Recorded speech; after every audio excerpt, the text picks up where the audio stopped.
In the year 1478, Thomas More was born. As a young boy, Thomas More was a page delivering messages. In 1496, Thomas More went to law school, which was his father's wish.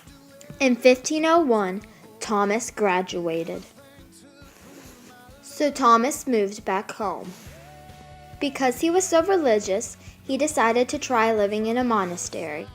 However, this did not work out, so instead, Thomas just lived a monastic life.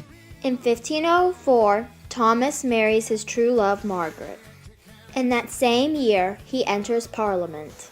Over the years, Margaret gives birth to 5 children. Sadly, Margaret dies while giving birth to her last child. Because he wanted his kids to have a mother, Thomas married Alice. In 1516, Thomas More published his book Utopia.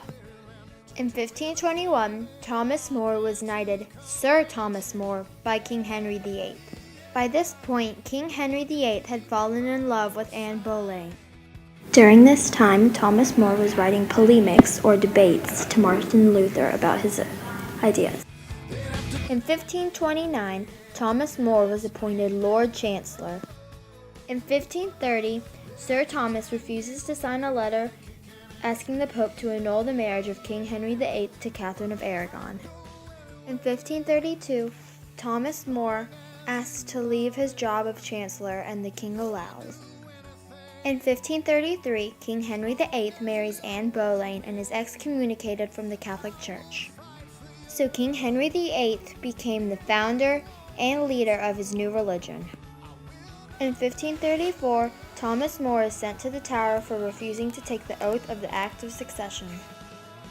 Thomas More is tried for treason and found guilty.